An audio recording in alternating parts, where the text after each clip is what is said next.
Hello. Hey. Steve Hunt, have just moved to 701 Northeast 15th Ward, Skip. I'm very proud to say, and I'd like to say, Sam, I enjoyed living in your ward quite a bit.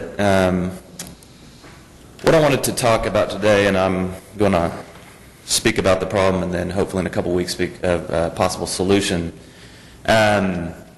There is a lobbyist by the name of Pat McFerrin who lives in Norman and lobbies for Oklahoma City issues. He was the head lobbyist for the Big League City issue. And I think some of y'all know I work for FedEx, and the months before and after Christmas was a very busy time. Right before Christmas, I got a number of phone calls saying that this individual who lives in Norman and lobbies for Oklahoma City interests had been on taxpayer-funded KGOU slandering me.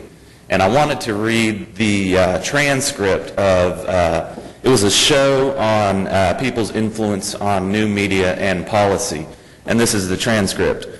One of the items I worked on was the tax to bring the thunder to Oklahoma City. We had the mayor, we had a lot of legitimate people, we had a lot of people that had who had worked a long time, and then we had two people that put up an internet video. I think he's either referring to when I spoke here or another couple that we put up.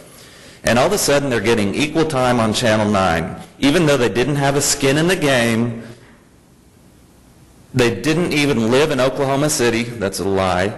They weren't involved. They were just publicity seekers. One guy crashed a Super Bowl. That's true. I did sneak in the Super Bowl twice. I don't know how that fits in here. He was just doing it for the publicity. He had no other reason there, and all of a sudden he's getting equal time with a guy who was elected by the people of Oklahoma City. That's you. That's where it becomes a concern. And if it hadn't been for the internet and it hadn't been him putting this stuff forward, that wouldn't have happened. Okay, now, I do not have a problem with the Daily Oklahoman a year ago belittling me for saying we're headed for difficult economic times. I don't have a problem with your friends at the Lost Ogle Weekly belittling me, saying I work at Taco Bell. But I do have a problem when taxpayer-funded Chamber of Commerce hires a guy from Norman, goes on, taxpayer-funded KGOU, says that I do not live in Oklahoma City, says that I do not care about issues. It is just disgusting. Now, I don't want to say, let's have an ordinance to ban people who don't live in Oklahoma City from lobbying for Oklahoma City issues. I do know that Allison Abshir, Michael Shumo, Tiffany Harbinger, Jana Mott, Gary Pence, Cynthia Reed, Robin Roberts, Jennifer Seaton, who all work at the Chamber, who all worked on the Big League City campaign, live in either Edmond, Tahlequah, or Choctaw. And it's inexcusable that this individual, Pat McFerrin, wants to go on the air and say that I don't live in Oklahoma City. I've been back since 2004. I grew up here. I went to Putnam City, graduated from Putnam City. I worked at Abuelo's during the time of the Murrah bombing. That was a pretty serious time, and it had a real effect on me.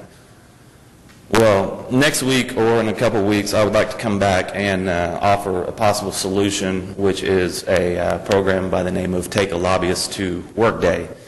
I would like to possibly get some of these guys and take them to our jobs and show them how we are hardworking people, how we care about the city, and how we will not put up with this again.